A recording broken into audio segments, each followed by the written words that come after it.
Okay, good evening and welcome to another Travel Tip Tuesday. And this week we are going to be talking about Nepal and doing a bit of a Q&A on Nepal and answering any questions that anybody's got on our Nepal trips. So I don't know if anyone saw it this week in the news, but the highest Irish bar in the world in Namche made the press this week. Did you see that, Dave? Yes, I did. Yes, very good. So I just put a link up there. So if anyone didn't see the story on the news, it's all about how survival of the highest Irish bar in Namche, which is on the way to Everest Base Camp. But I didn't realise, Dave, that he'd opened another Irish bar now in Pokhara as well. Oh, is there? I haven't seen that. He's opened another bar in Pokhara now. So, yeah. So, hi, Dec. Nice to see you watching. This live video goes out across our Facebook page, on our YouTube, and also in our Bucket Listers Facebook group. The Facebook group is for anyone that's going on a trip with us. But if people are watching in the group, when you comment, we don't actually see your names in the comments. It just comes up with guest. So if you do want to ask any questions tonight, it might be easier if you switch from the Bucket Listers group and come across into onto the Facebook page itself. And then when you actually write your questions or comments or anything, then we will be able to see them. So if you want to ask some questions, watch it on the Facebook page, not the Facebook group. So tonight's topic, as we've said, is we are going to be talking about Nepal and doing a Q&A on Nepal. So if you've got any questions on our Nepal trips, please ask them and we'll cover them as we go along. Like all with any of our Tuesday lives, if you've got any questions on any other trip, we will answer those as well. So they don't have to be Nepal orientated, but we just kind of want to have a topic to pick from. So we will start, and if anyone's got any questions, please post them into the group and we'll start to answer them. But I've got a few questions here from that people have submitted, Dave, just to start us off with. And one of the first question I've got here is, where do you sleep on the treks in Nepal? Right. Yeah, that's a nice standard answer for that. We stay in what are called tea houses, which are little lodges, and they invariably have double rooms. So you share a room with one other person. You may or may not have a loo actually in your room. It will depend on the lodge, but there'll be communal loos as well. But all the toilets are indoors. The only one I know that's outdoors is the high camp just before you go over the pass on Annapurna Circuit. But all the rest of the loos are indoors. That's where you stay. That's where you sleep. You have a bed. It will have a blanket or a duvet, and there will be a pillow. The laundry is changed, but I think people do like to bring sometimes their own pillow, or even I know clients have brought their own pillowcases just to wrap the pillow up in, so that they're lying on something that they feel familiar and comfortable with. But you'll need a sleeping bag for sure. The duvets are okay, but they're secondary really. You certainly when you get higher up, you'll need your sleeping bag. So you're indoors. You're in a what's called a tea house. There'll be a communal eating area there, which is great. We can talk about the food as well later on. And there'll always be a stove that perhaps lower down on the trek will burn timber, but later on we'll be burning yak dung, which has been dried out on the rocks, and you'll see children slapping it onto rocks, having fun with it for it to dry. So yeah, lovely tea houses. food, and we'll talk about food later on, I think, because that might be, I think that's a topic on its own. But that's where you sleep. So there's no camping. Used to be camping years and years ago, but now you're indoors, out of the elements. I will say though, it's single glazed, so when it gets a bit colder, it won't be like being in a room at home, but it is 4 walls and it is a roof. Keith? Yeah, so pretty much every village you pass through have multiple tea houses, and most trekking companies stay in the same tea house in the village every trek they go on. So we kind of almost, know which tea houses we're going to be staying at. Lights go out very early. You're normally in bed fairly early in a tea house, have your dinner and then get to bed. Most of the tea houses, especially kind of after Tangleshay on Everest Base Camp, will be run under solar power. So they don't have mains electric, so everything is solar. You can normally pay a small amount of money to charge your phones. You don't have electric sockets or anything in your bedrooms, but they generally have electrics at the kind of the bar area, if you like. Each of the tea house has its own little shop where they'll sell beer and soft drinks, water. You can buy your internet cards there, so, and you get, tea, coffee when you want it and that sort of thing. So they're very communal. Generally on our trips, you probably might get another group staying in some of the bigger tea houses. Yeah. So you might have, if we've got 16 in our group, then there might be another small group there as well at the same time. So I know we did Everest Base Camp a couple of years ago. It was quite nice because we had 2 groups of 16 on the trek, and we started a day apart. So every time we had a rest day, the other group would come up and stay with us as well. So we kind of met twice on the trek as well, which was quite nice to see everybody for a night. But yeah, so that's basically where you stay.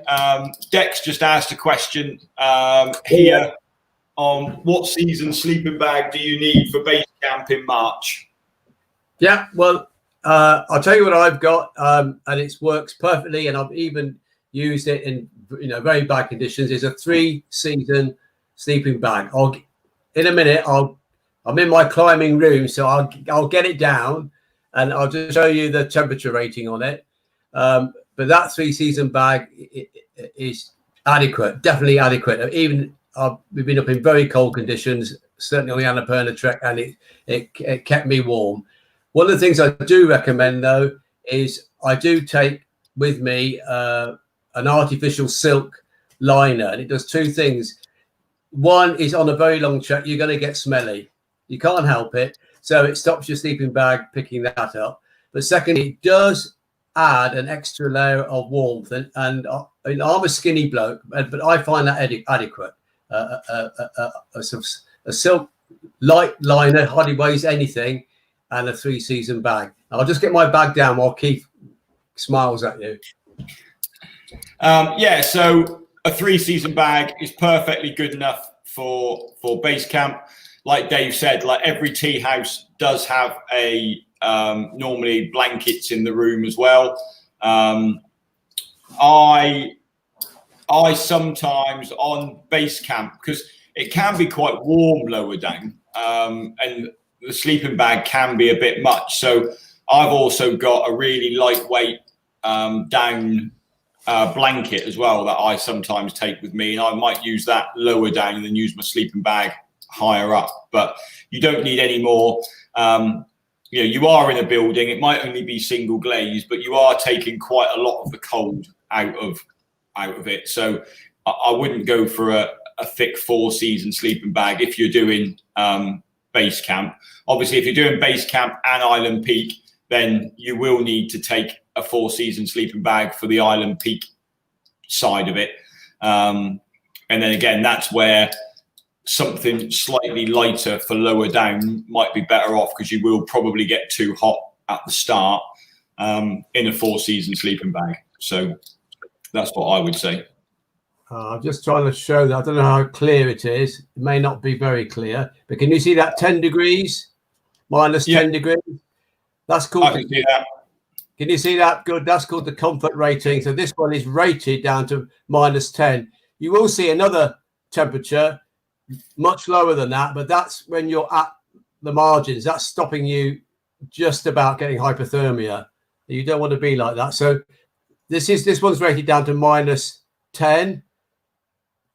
I'm not promoting this, but it's a Downfield sleeping bag.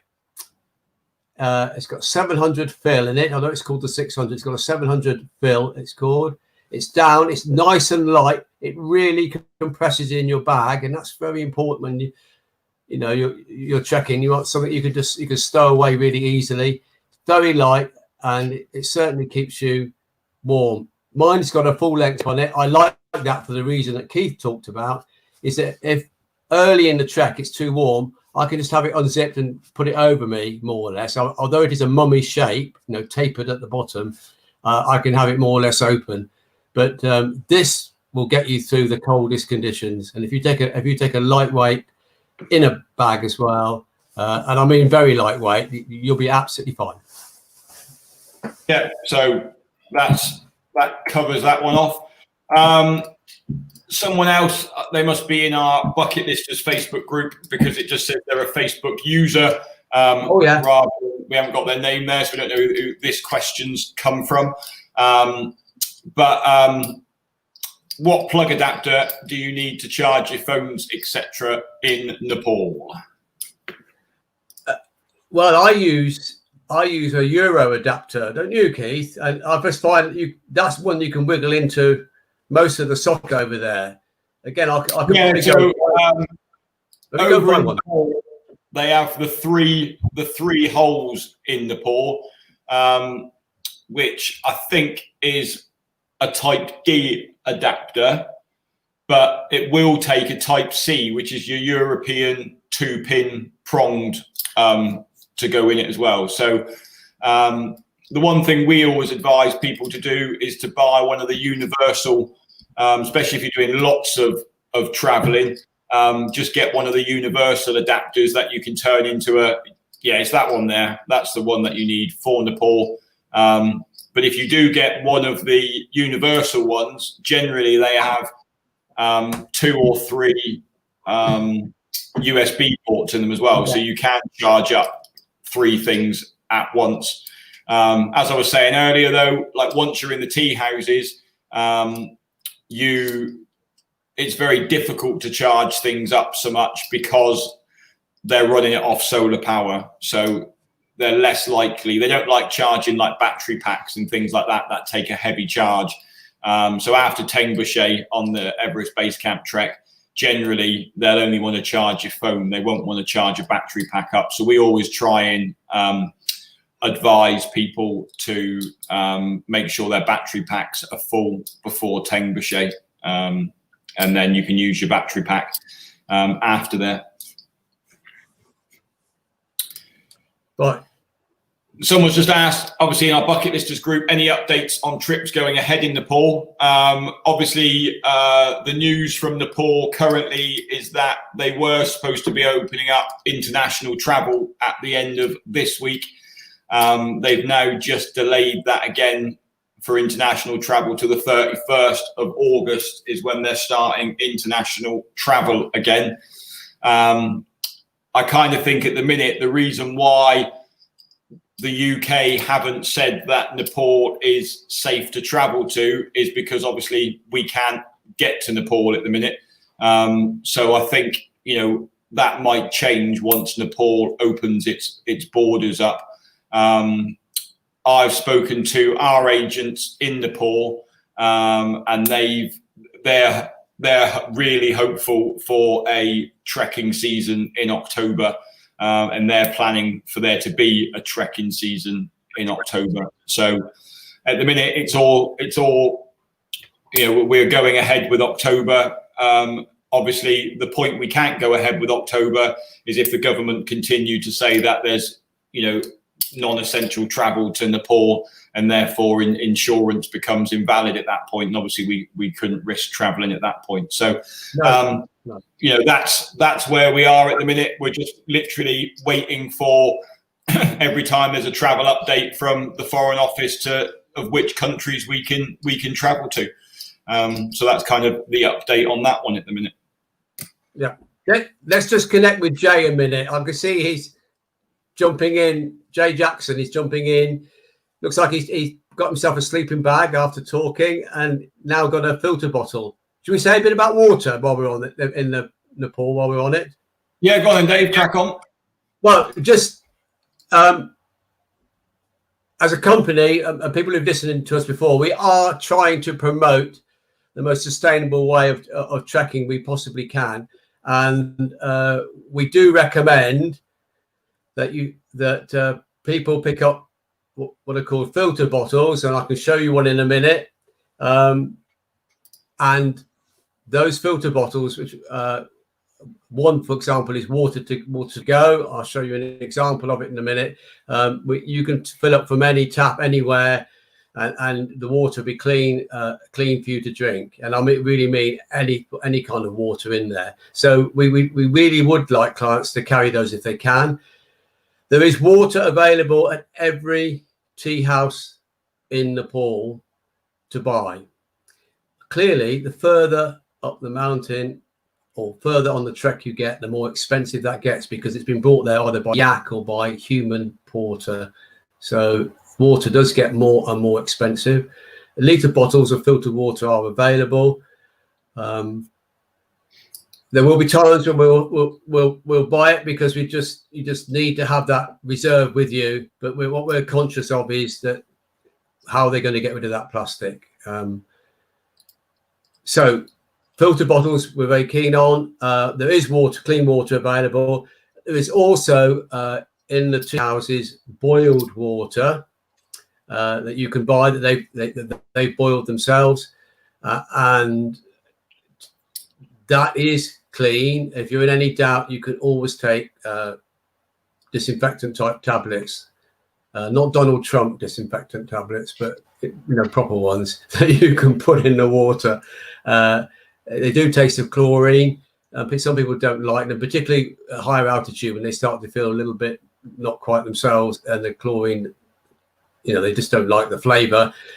But there are plenty of options for water. That's why I just want to stress that. And we will, as trek leaders, nag you about drinking water, because it is one of the best ways to make sure that the effects of altitude are minimized. Plenty of water intake. So we'll go on about that. Even if you have to stop to pee behind a rock somewhere before you get to somewhere, we'd much rather that. We all would, the guides included, than you become dehydrated anyway. I'll just try and find my water to go bottle. Yeah, and then there's a lot more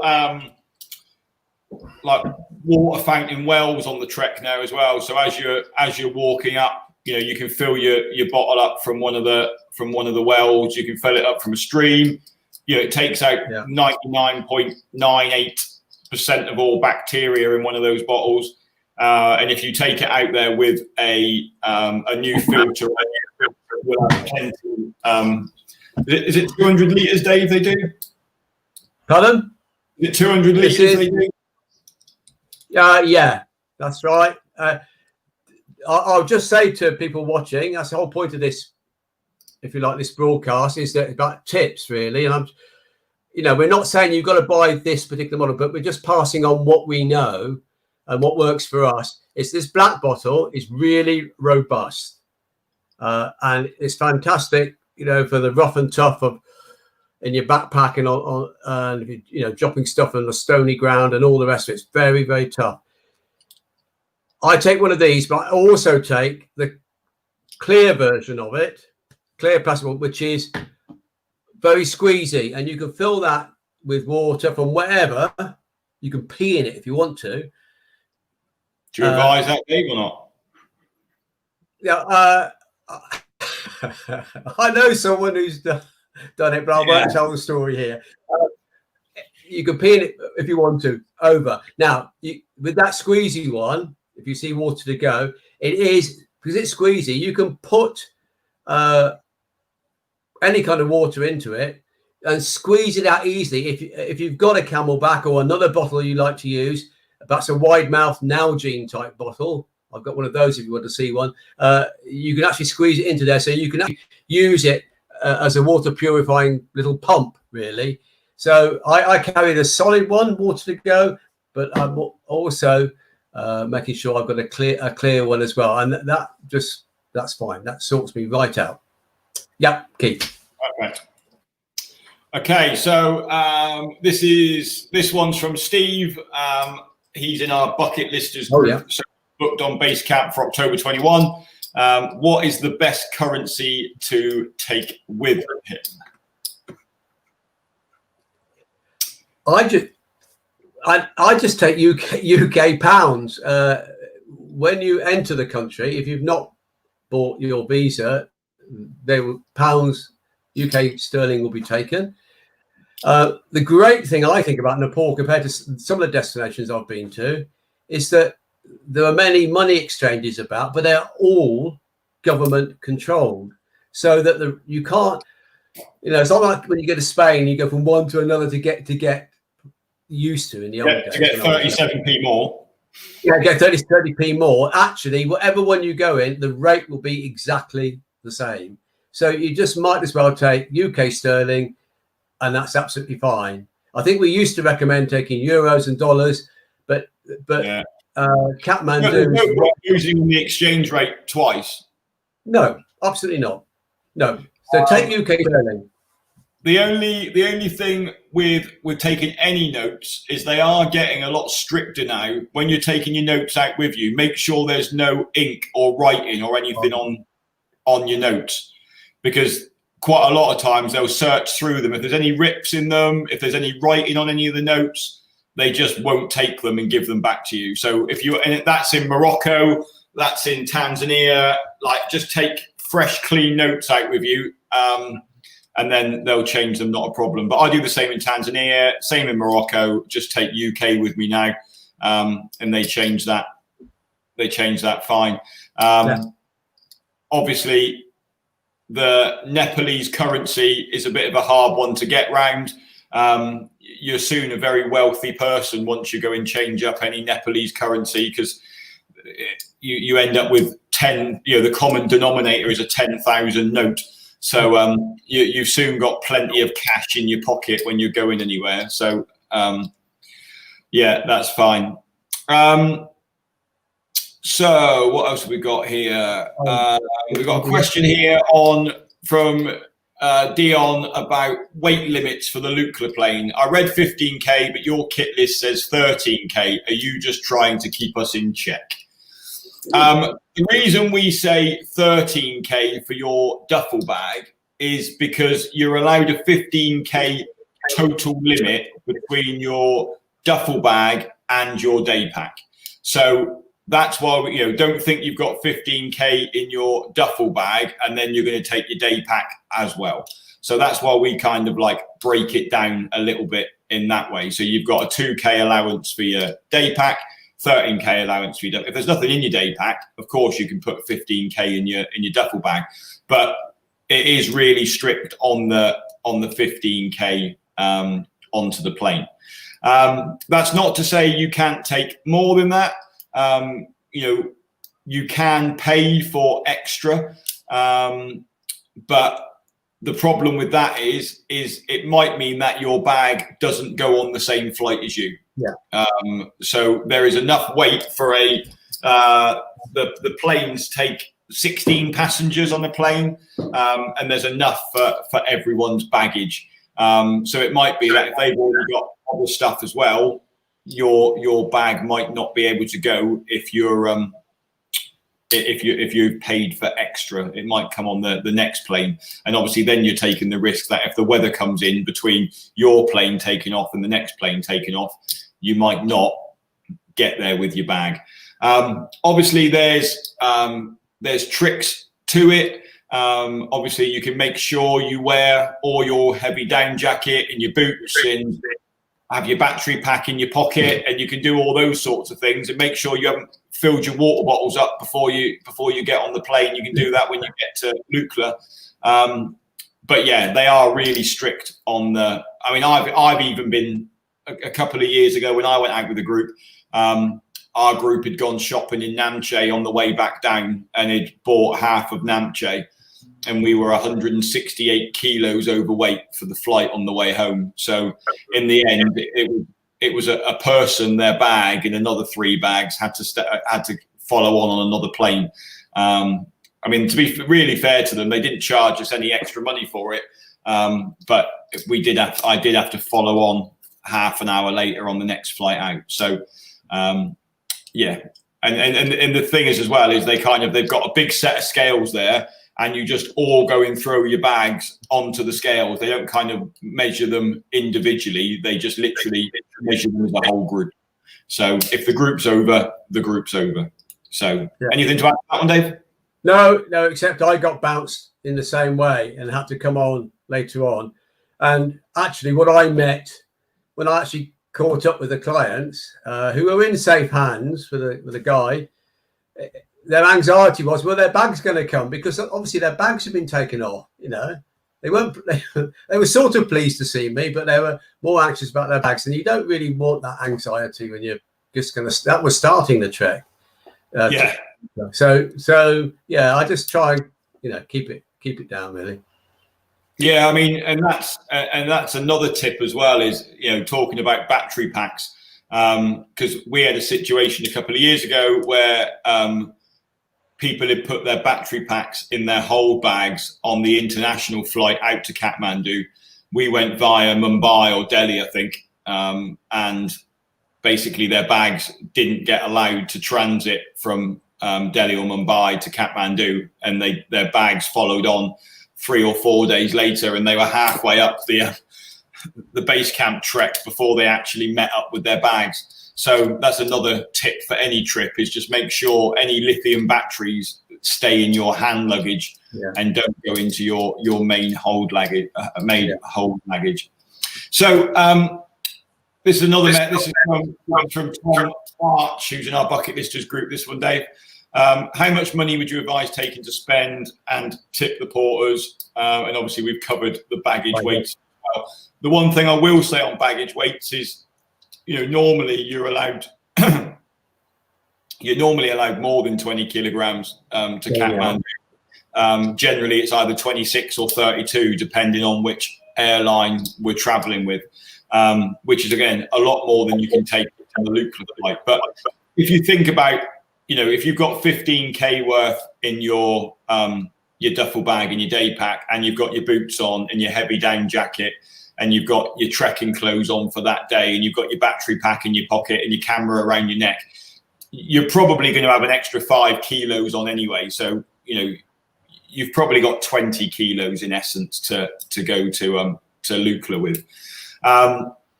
Obviously, you are going to have a couple of days in Kathmandu before, and you are going to have a couple of days in Kathmandu afterwards. And we stay in the same hotel before and after. So you can leave your Kathmandu clothes in Kathmandu, and all your clean stuff and anything you're going to need for when you get back, you can come and get that on the way back. So you can take more stuff in your bag than you need.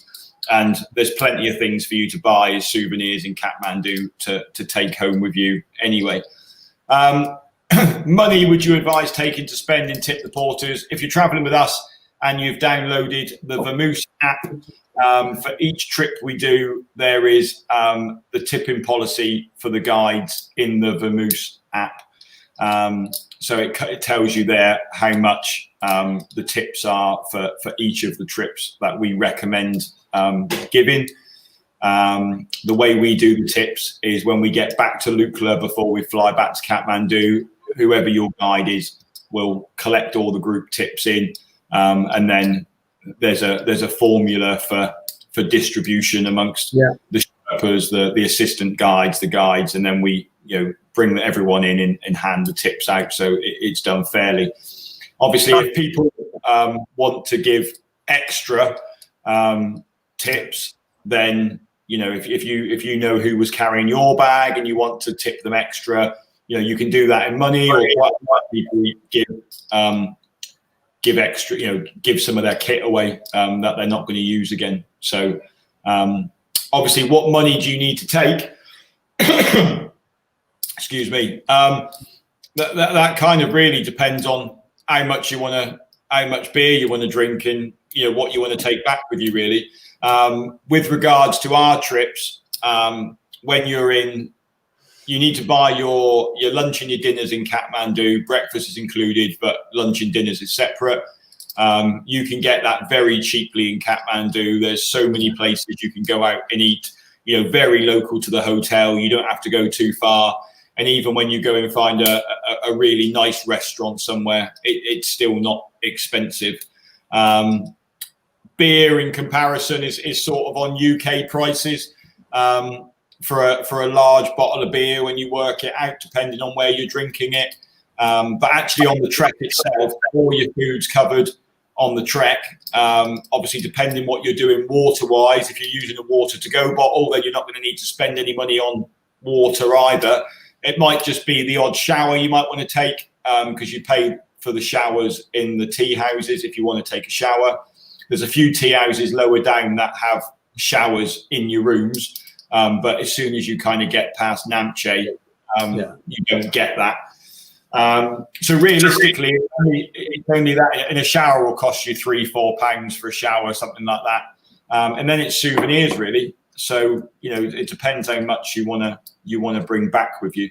But there is, if you're not paying for water on the trek, and you don't want to have a shower, there's very little for you to spend your money on, because everything's included, really. Yeah. Anything to add to that, Dave? Yeah, well, I quite agree with you. You can spend very, very little. I will make a point about alcohol. I mean, I love a beer, but actually on these Nepal treks, the high ones, you'll get to a certain point where, kindly and nicely, we will say to you, probably best not to drink anymore now. Not in the evening, but from now on, really, because it's about acclimatizing to the altitude, and alcohol does slow that down. Some people can cope with it, but the vast majority can't, and I know I certainly can't. So I won't be doing that. I could just see. Yeah. We always pretty much say after Namche, really, isn't it? Like Namche is really it's not so bad on the way back down, but on the way. On the way up, Namche, you stop in Namche for a couple of nights.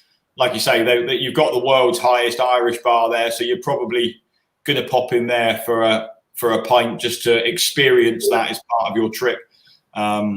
So yeah, I think like Dave said. I mean, we've got a message here going back to the bottles. The water bottles was ace. Took mine to Everest Base Camp, saved loads of money, worth the investment. And that's from our friend Mark Cropper, who did EBC with us a couple of years ago. And Mark knows what it's like to have a few beers on Everest. I don't know. I mean, I'm surprised Tony Pearson in watching at the minute, because Tony could probably give us the price of a beer in most of the tea houses. I think he would be able to give you the price of what it is. So, Leona's asked a question. Leona's asked, I'm assuming for Island Peak wise, for Lukla, you wear your trekking boots and pack your climbing boots in your duffel bag. To be honest, I would wear my climbing boots on the plane to Lukla, because they'll be heavier than what your trekking boots would be. So, you want to try and get the weight out of your bag to give you a bit more in it, really. Obviously for Island Peak, you have got the slight disadvantage of you have got more to take with you on the trip for the same weight allowance, because you're going to need your crampons, you're going to need your ice axe. You've got more weight to carry in your bag. So actually, you need to reduce it down more, really, than what the Everest Base Camp guys do. So Tony is watching. He's just commented to say that he's on his girlfriend's page watching tonight. So he's all right. Obviously, she's got internet left on her package this month, so she's letting him watch it.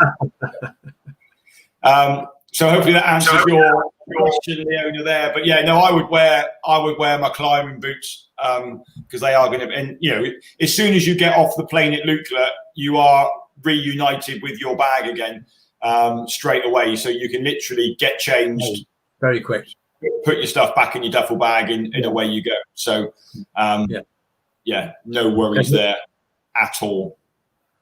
I'll just refer back. Jay mentioned earlier about antihistamines, and just say a little bit about first aid kits. You do need to take your own first aid kit. The guide, Tony, Keith, myself, we will carry a professional first aid kit, but you know, that's for emergencies. You need to carry your own. And antihistamines, I do recommend those. Not least because if you get the cold air and all the rest of it, it's a way of actually stopping you snoring all night and being a little bit congested and not sleeping well when you really want to sleep. So antihistamines, I would certainly say, apart from the insect thing, that they're really good. You definitely need to be taking something like the Compeed plasters for blisters. They're crucial. You get big ones for your heels and small ones for your toes. And you know, you need to take 2 or 3 packs of those because that's a real safety margin for you, particularly on something like the Annapurna, which is a circular trek. You're not going up and coming back. You're carrying on and on and on and on. You need to be, reassured that you're carrying things that are going to keep you going if you get a bit sore or whatever. So definitely antihistamines, definitely Compeed, and then it's we've got. Keith's going to laugh now, but hand gel has really come into international prominence. You definitely need to have hand gel as well, because you can't always get to washing your hands. There's a lot of communal eating, those sorts of things going on. So you just got to make sure that you don't catch any bug, and equally, and no one else does too. So that because the groups go down very quickly otherwise. Okay. Thank you, Jay, for raising that. Yeah, I think the other one, ibuprofen, paracetamol, the standard stuff that you would use, Imodium is a big one. Yes, we do carry it, and we carry stronger painkillers, and we carry stronger tablets that will bung you up if you need to. But obviously, it's much easier if you've got your own in your bag. And you can, if you need extra, then come to us. But in the middle of the night, if you wake up with a headache or whatever, then you can treat yourself and do it that way. So yeah, just a small first aid kit that stays in your day pack is perfect on there.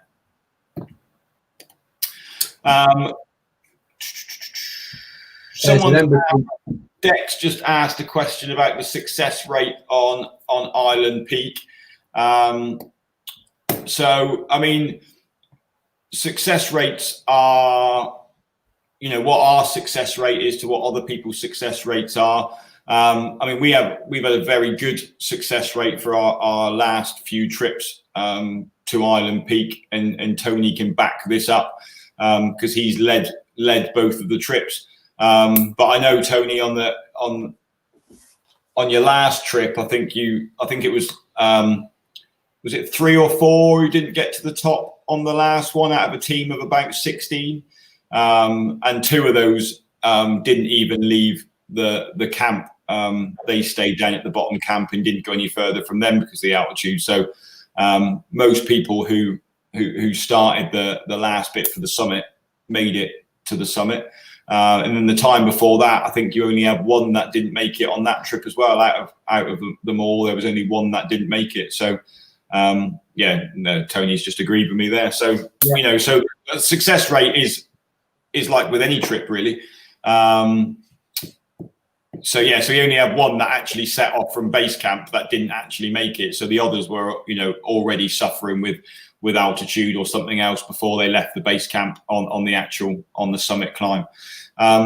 So yeah, it's a very good success rate for Island Peak. we get a very good success rate for most of our trips, really. And, part of that, I do think part of that is because we do take UK leaders with us on the trips. The guides that we have in all of our countries, are brilliant, which is why we use them. But I just think that communication between us and our overseas guides, and the communication between us and our groups, that's what I think supports that, really. What do you think, Dave? I agree totally. I had a last trip to Everest Base Camp, a client, lady, not very well, and she's quite reticent, but because we'd forged a relationship from the very start, from the airport in England, she's told me what was wrong with her, and I was able to give her the right medicine. But not only that, once the head guide knew and we agreed with her, she was checked on the hour, every hour through the night, just to make sure if she needed some warm water, anything she needed, or she was feeling a bit dizzy, somebody was there to help her, and she got over it. But that was I think she was the kind of person who might have suffered alone otherwise, and there's no need for it, absolutely no need for it. So it was a great way of forging a relationship. Was good, but not only that, she got to see how trustworthy and good our guides are, and that actually, I think, reverberated through the whole group. The whole group, from that point on, could see that if they got into difficulty, they just had to talk to one of their guides, and they're going to get sorted. So yeah. No, yeah. I completely, agree with that. I think, the guy. I mean, I think our medical knowledge is far more than what the foreign guides' medical knowledge is, and it's really interesting them watching us when we're doing things.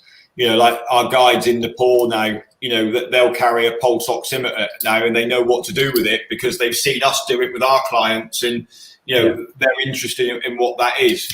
Going back 4 years ago, they would never have carried a pulse oximeter with them and wouldn't have known what one was. So they can get you there, and they're strong and they're brilliant.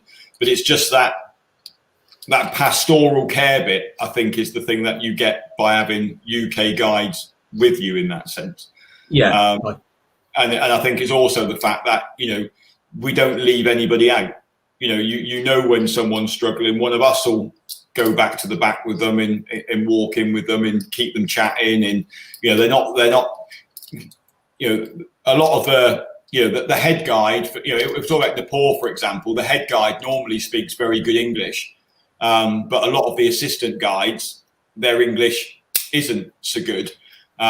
So if you've got somebody walking at the back with them, they're not going to have very much conversation. Whereas, one of us will drop to the back with them and at least spur them on and have a bit of a chat with them as they're walking along. And I think that's the bit that keeps people going, I think. Yes, I agree. So we've got a question here. So hopefully that answers your question, Deck, on success rates. And me from our two cow days that we love 100% success rate if we can get it. Yes. So Dion's asked another question about, do you need to go to the Nepal embassy for visas, or can you get them online? With a Nepal visa, you can just send it off and it comes through in the post. You do not need to go to the embassy yourself to get your visa. You can do that all online. So it's a really good one. We do always advise people, especially for Kathmandu, if you can get your visa beforehand, please do so. We struggle with guides because we very rarely can't send our passports off and have one for very long. Although someone could have quite easily had my passport for the last 6 months, but normally I can't risk losing it. So we do have to get ours in country quite a lot of the time.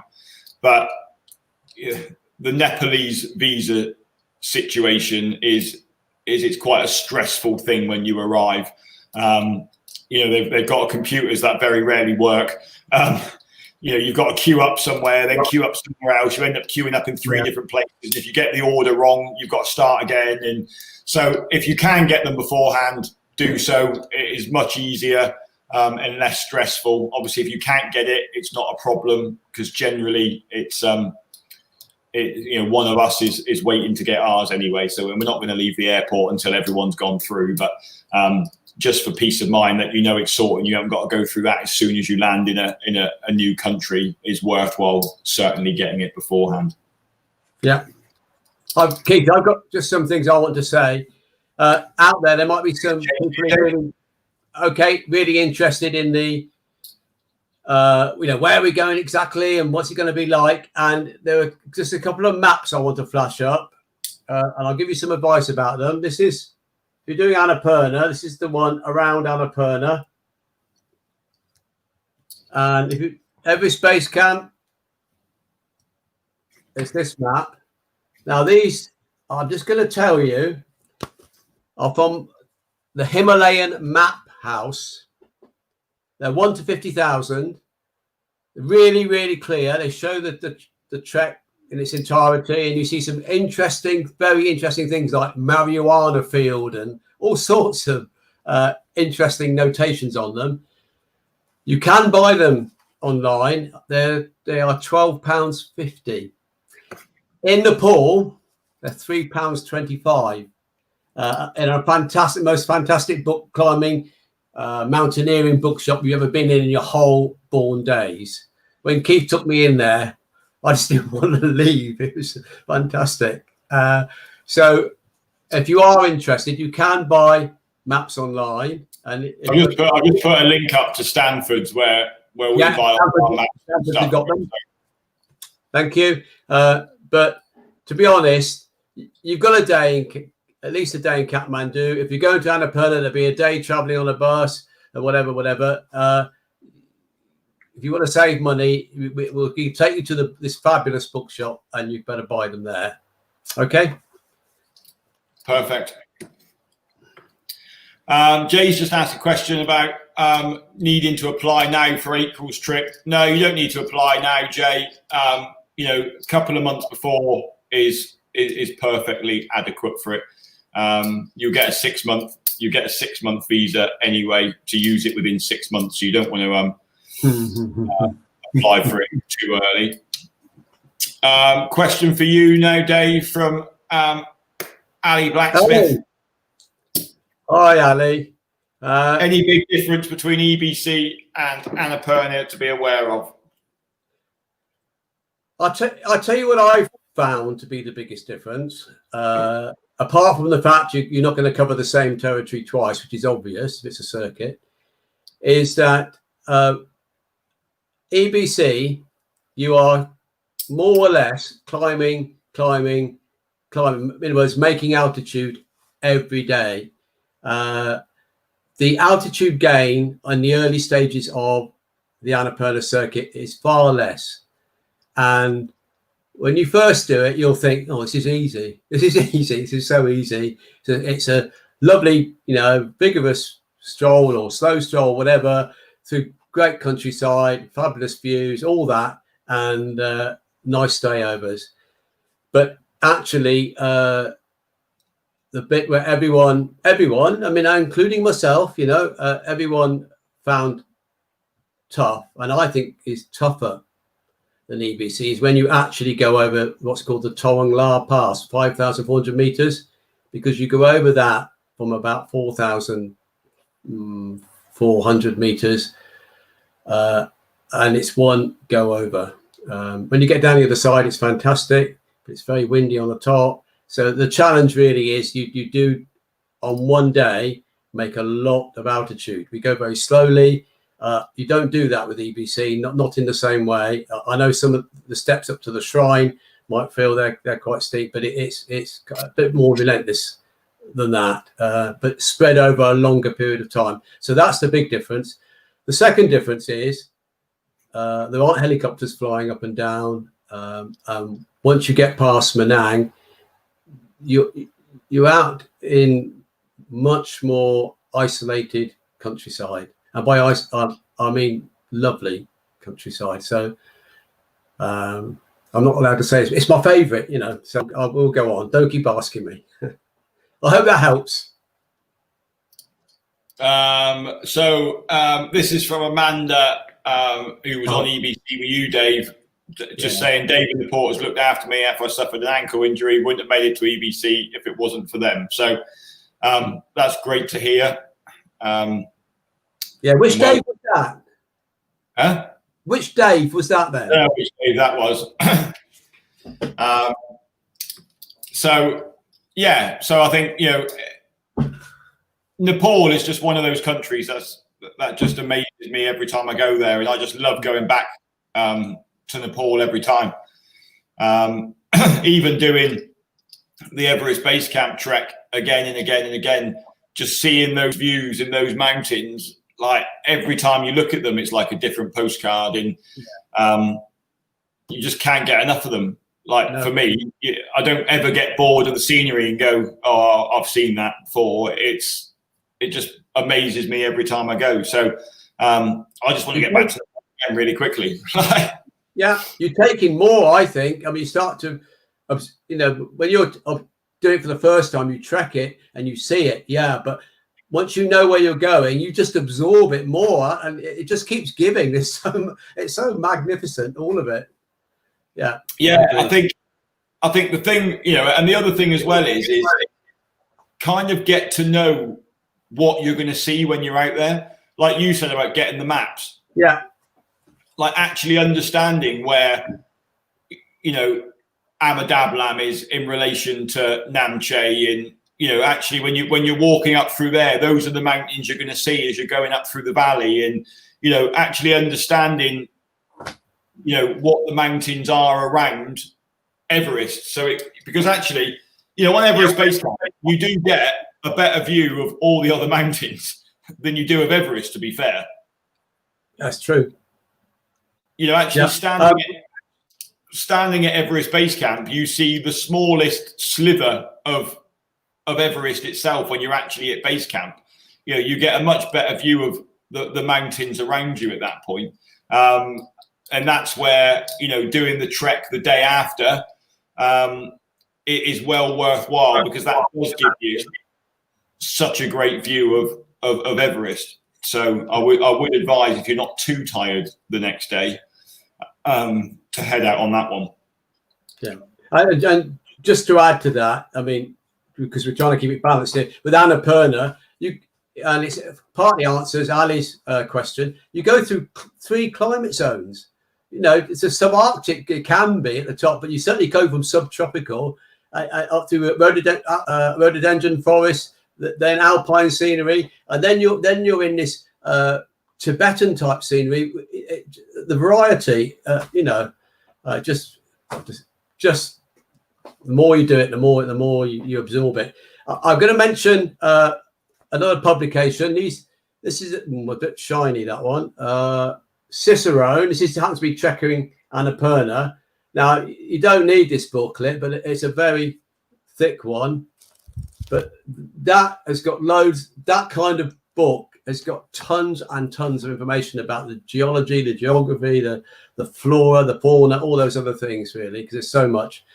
And I will say this too: is, you know, I'll just talk about one of the head guys, Beck, and I know really well. You talk to him, and they fantastic. They love explaining what you're seeing, and that bird, where it lives, and how it, you know. And this guy with that pole, he's going to go down there and he's going to pull a fish out of that river. You can't believe it, but off he goes and does it.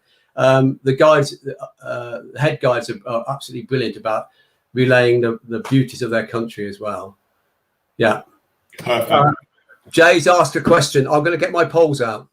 Oh yeah. Yeah.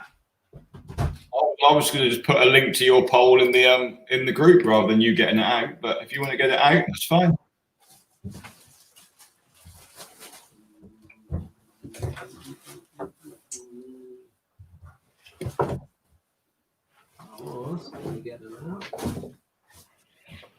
Still searching up. Okay.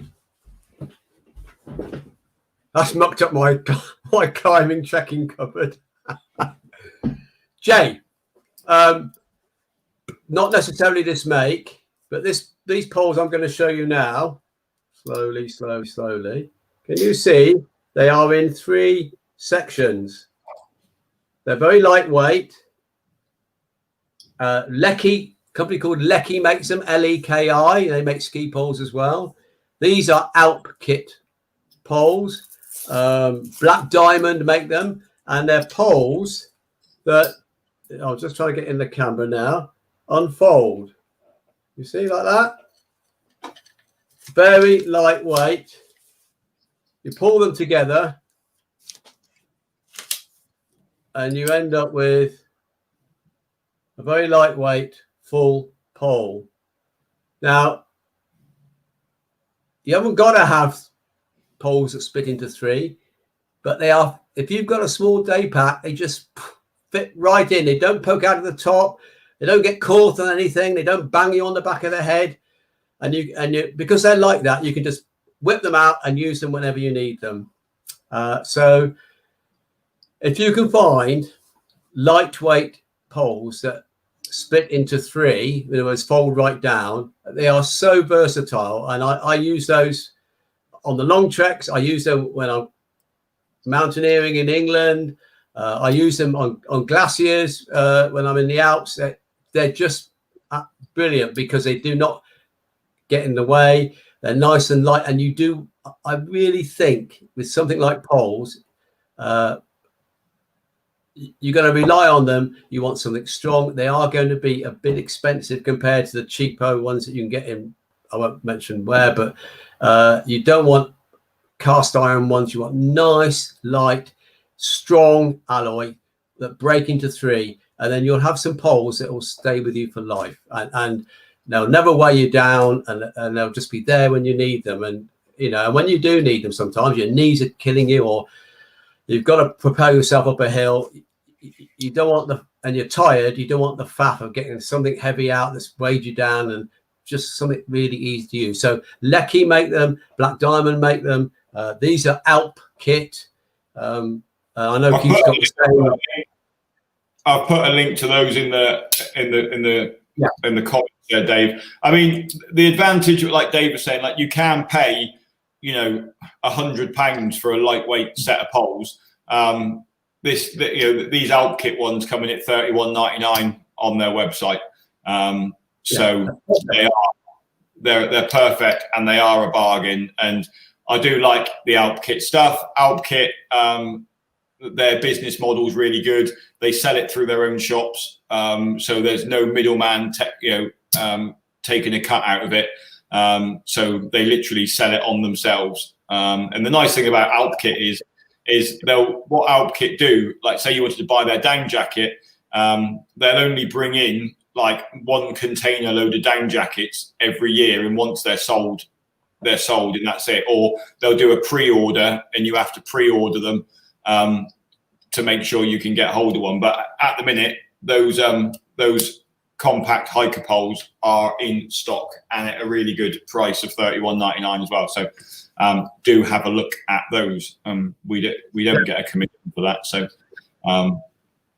okay, so I'll just have a quick through, Dave. I think we've answered all of the questions there. I can't see any more. Can I just say, I've got one I want to add. People, we're so used to being automatically connected to the internet, all of us, and we've raised this before. In Nepal, there are some options.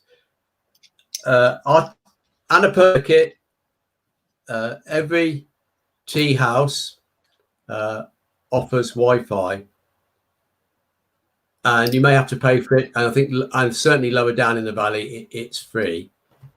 It's like a pre-warning, really. You can go out there, and they offer Wi-Fi, but last time I went, the whole valley was out, and that was an infrastructure issue. Now that's the kind of place that we're going to. So Annapurna, your phone will work with Wi-Fi. If the Wi-Fi is working, it'll be there. But I've done the whole check without any Wi-Fi. You can in Kathmandu get a local phone card, and that will work to a point, to a certain height. And I think, Keith, you could come in here because it's the same for Everest Base Camp, isn't it? Yeah, so Everest Base Camp works slightly different on the Wi-Fi perspective. There's the Everest link that goes all the way up the valley. You buy a card at the bottom, and that works in every tea house. So you buy, a couple of gigabytes worth of download, and it works in every single one. I tend to get an Ncell local SIM card when I arrive in Kathmandu. The hotel that we stay in, there's a shop 3 doors down from there, so I generally nip straight in there, give him my phone, and he sorts it all out for me. And it's so cheap to have it out there. I mean, please don't go out there with a UK and try getting onto the internet with your UK SIM card. Currently, at the minute, no UK providers offer any deals in Nepal. It's all on mega expensive. I know a couple of years ago, Tony had a chap in his Island Peak group that decided to send a few photos home because he thought it was just a few photos he was sending home, and then got back to nearly a £3,000 phone bill for using his phone a couple of times. So it is super cheap out there. The mobile network pretty much gets you all the way nearly to Dengbashe on the EBC trek, and then you'll go on to onto the Everest link. Quite a lot of the cafes, in Namche, there's loads of like cafes. Dengbashe, there's cafes. So in the evenings they do have Wi-Fi as well. That's not on the Everest link. Generally, it's their own Wi-Fi connection.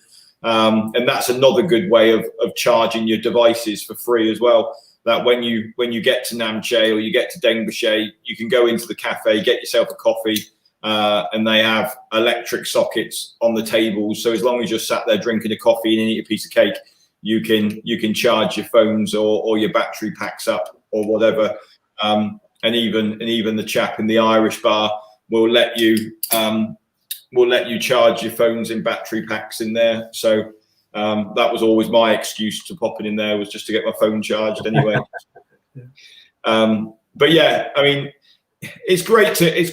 Some people go out and don't want to have the connection. They want to enjoy it and not think about what's going on in whatever. And then other people want to Instagram the hell out of it and show everyone what they're up to and phone home and let them know they're all right. So whichever way you want to do it is fine, and you've got those possibilities to have a SIM card or get the Wi-Fi link, Everest link as well on EBC anyway. I mean, you had phone signal for a bit of it, Dave, didn't you, on the Ncell network on Annapurna? Yeah, but once you get to a certain point where it just fades away, really. And it wasn't until we actually crossed the high pass, that it started to come back again. So we had at least, I would say, 1,500 meters of nothing at all, and then over the pass. But like you say, that's part being cut off from all of that. It's part of the deal, But, and the other thing as well is the telecommunications are getting better out there as well. Yeah. Like you go back 4 years ago, you didn't have mobile signal all the way up there, and now you have done. And obviously, as communications getting better, they are improving it. But like I say, there is none that I know of UK providers that give you a deal in Nepal. So just do make sure that you do that. And also, obviously, if you are going to get a Nepalese SIM card when you get out there, just make sure that that your phone is unblocked, so you can put a different SIM card in your phone. Because a lot of people go out there and think their phone's unblocked, and then it's not. So just make sure you haven't got your phone's not locked to a network. Okay. All right. So I think we've literally, Tony's just made just a quick one there before we finish up, just saying for Island Peak, there are extra tips for base camp team and the guides. And as the guides are different for the summit day, with that being a more mountaineering thing. I mean, all of that tipping policy is in the Vamoose app for the Island Peak trip, so you can kind of have a look at there and see what the policy is for that. So as we seem to have gone and answered all of the questions, Dave, we will bring this one to an end. We've done over an hour again, so we managed to get over an hour again for this one.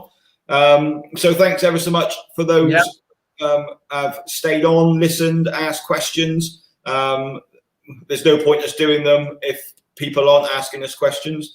And we are enjoying doing these and answering everyone's things. So like I say, we don't normally work out until Monday what we're doing the following day, so we don't know what we'll be talking about next week. But we'll be back next Tuesday at 7 o'clock, and we'll let you know what we're going to be talking about then. So thanks so much, everyone. Cheers, everyone. Bye, Tony. Cheers, everyone. Bye.